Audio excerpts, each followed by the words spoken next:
Ini beberapa makro yang kita baca belakangan ini momentumnya tepat.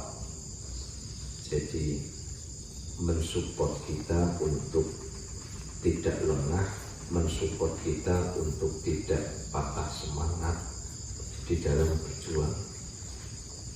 Di sini disebutkan bahwa cobaan para sahabat Rasulullah itu diantaranya adalah menderita kekalahan perang.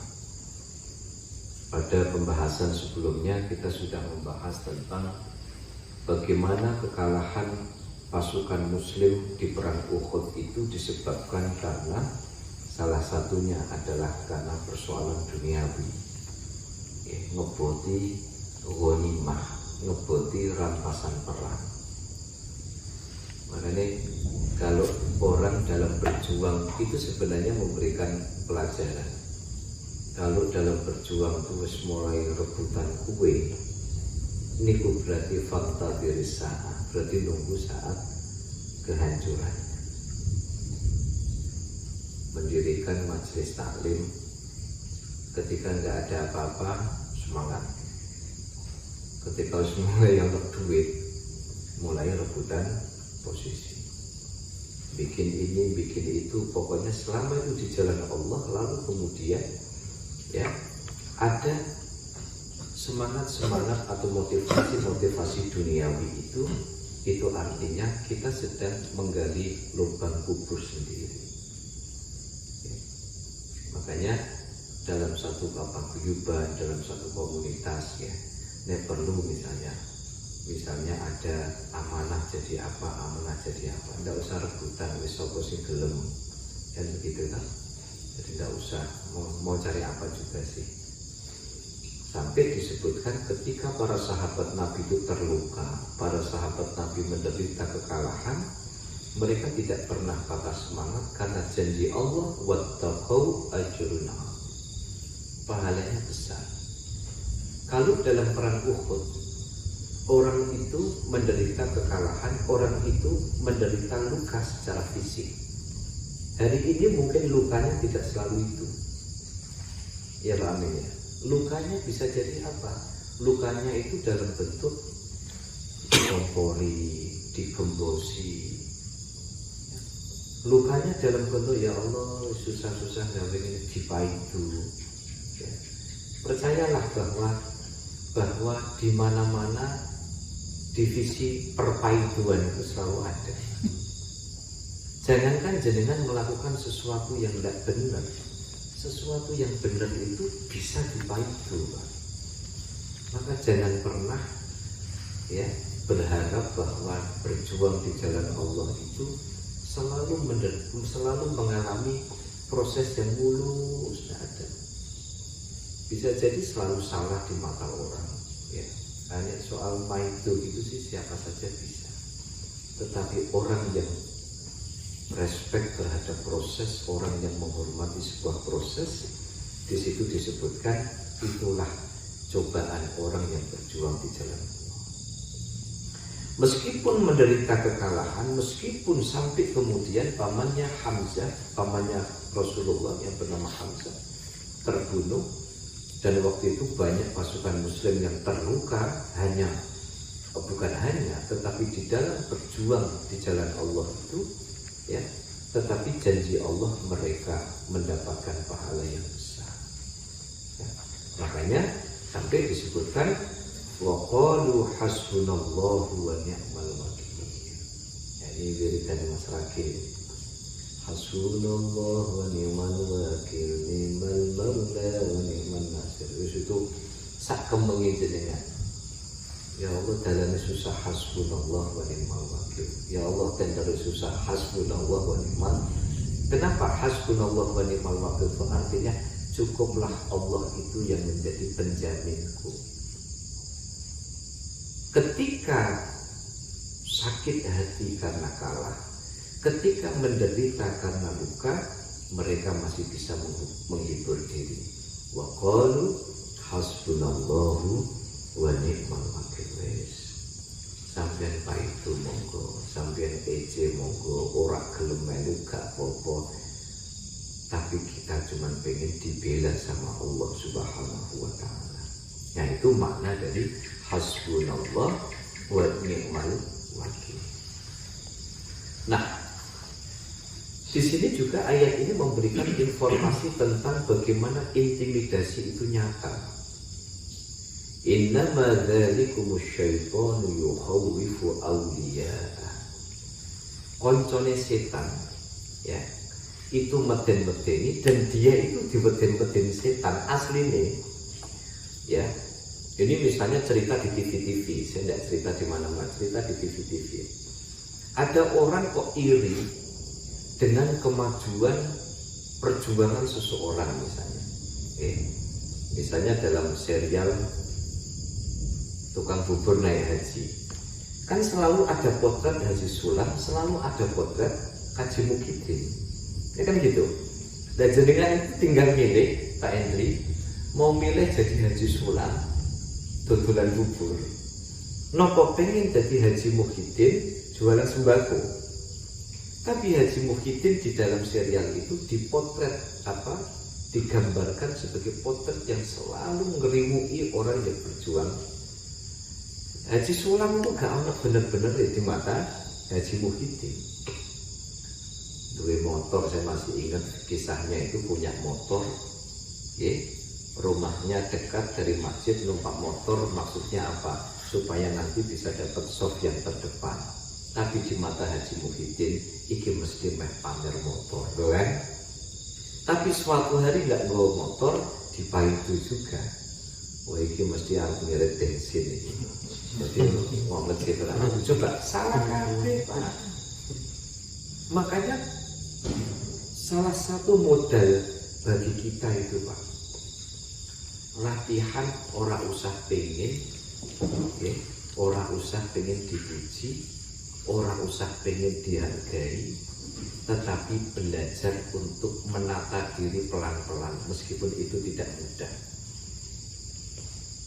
Ingin dipuji Allah, ingin melayani Allah, ingin meladeni Allah, tidak ingin meladeni ucapan-ucapan dan cemoohan manusia. Apalagi kan kelas kita ini kan kelas iman, kelas ekonomi. Wong Rasulullah saja diperlakukan begitu kan, begitu kan? Makanya kenapa ada godaan orang yang merintangi perjalanan dakwah Rasulullah itu? Karena ternyata innama dzalikumus syaitanu yukhawwifu awliya'ah. Karena ketika kaum kafir itu ngeribeti perjuangan Rasulullah itu, karena dia itu ditakut-takuti setan. Karena dia ditakut-takuti setan, makanya dia nakut-nakuti Rasulullah. Itu, ini kata Quran, bukan kata siapa-siapa. Sesungguhnya setan itu akan terus mengintimidasi sahabatnya. Orang yang iri, dengki, orang yang kafir, orang yang tidak suka dengan perjuangan Nabi Muhammad, dia diintimidasi. Awas loh, nek Muhammad itu tidak kau hentikan, maka martabatmu di mata para kabilah-kabilah Arab akan jatuh. Kalau Muhammad itu banyak pengikutnya, maka kamu akan kehilangan pengikut. Kan begitu. Jadi sifat iri dan dengki itu sebenarnya muncul karena apa? Karena setan itu membisikkan, ya, godaannya kepada orang-orang kafir. Orang kafir itu diintimidasi karena dia diposisikan akan terancam oleh kehadiran Rasulullah. Sama, kalau misalnya ada intimidasi wis awit biyen wis ono, ya, sejak zaman Nabi Adam sampai Adam Malik itu sudah ada, ya, soal urusan begitu.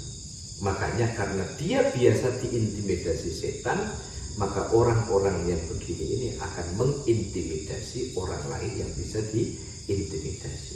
Akhirnya apa? Akhirnya di situ disebutkan orang yang kuat akan tetap di dalam perjuangannya, tetapi yang tidak kuat dia akan sampai kepada kekufuran. Di sini juga memberikan informasi, ya, tentang Bagaimana posisi orang yang bakhil? Lompat saja ya.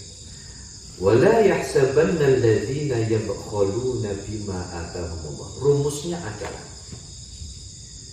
satu, kaidahnya. Harta kita yang sesungguhnya adalah harta yang dititipkan untuk perjuangan Allah. Kalau kita konsumsi ya habisnya itu di toilet. Kalau kita konsumsi sendiri ya habisnya ya gitu-gitu saja. Tetapi apa yang kita berikan di jalan Allah itulah rezeki kita yang sesungguhnya. Yang bertahan sampai akhirat itu adalah yang kita titipkan. Makanya di sini dijelaskan jangan mengira alladzina yabkhuluna bima atahumullah min fadlihi wa khairul lahum. Jangan mengira bahwa orang-orang yang bakhil ini bisa secara material ya, bisa secara immaterial. Bakhil secara material ini susah metune padahal enak. Tetapi bakhil secara immaterial itu adalah orang yang aras-arasan untuk berjuang di jalan Allah. Makanya pada zaman Rasulullah itu ada orang-orang yang benar-benar berjuang ya dengan cara menyedekahkan ratusan ekor untanya, ratusan hektar kebun kurmanya. Tapi ada yang melapor kepada Rasulullah, saya tidak punya uang Rasul, tetapi saya punya semangat. Ya kan? Artinya ketika membangun Masjid Nabawi, Kanjeng Nabi, saya tidak bisa membantu materi, tetapi saya punya waktu untuk meluangkan kerja bakti. Rasul, saya tidak punya ratusan ekor unta sebagaimana yang disedekahkan oleh para sahabat, tetapi saya punya niat baik untuk ikut membantu perjuangan. Terus bagi-bagi, Pak. Ya. Ya, jadi yang punya materi ya dengan materi, yang punya jabatan ya dengan jabatannya, yang tidak punya apa-apa ya bisa dengan tenaganya, sumbangsih pikirannya, dan lain sebagainya.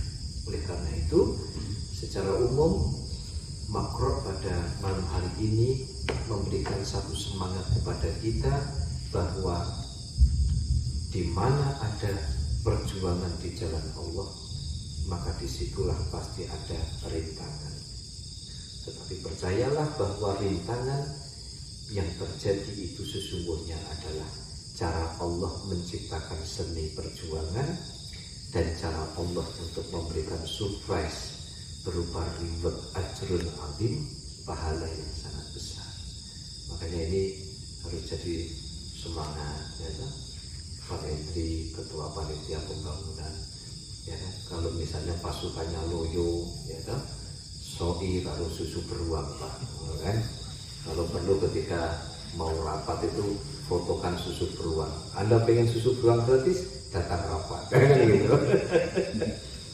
Pak Amin juga gitu sebagai ketua takmir ya, wakil ketua takmir. Seandainya ada yang loyo-loyo, ini memang iklannya selalu begitu. Karena Quran ini kan sudah sekian abad yang lalu, ya, sudah sekian abad yang lalu. Jadi iklan-iklan begini itu selalu ada dan tidak mungkin, kalau jenengan mau sebutkan silahkan kalau ada. Tidak mungkin orang berjuang di jalan Allah kok mulus, itu tidak mungkin. Karena ternyata apa? Karena ternyata dengan rintangan-rintangan itulah Allah akan memberikan apa pentingnya makna suatu perjuangan. Ya Allah, biar nanti opo-opo kemudian kita punya apa-apa, ya kan? Nah disitulah makna perjuangan, sehingga harapan kita adalah diberikan kekuatan oleh Allah Subhanahu wa Ta'ala di dalam menjaga semangat perjuangan ini. Semoga bermanfaat. Assalamualaikum warahmatullahi wabarakatuh.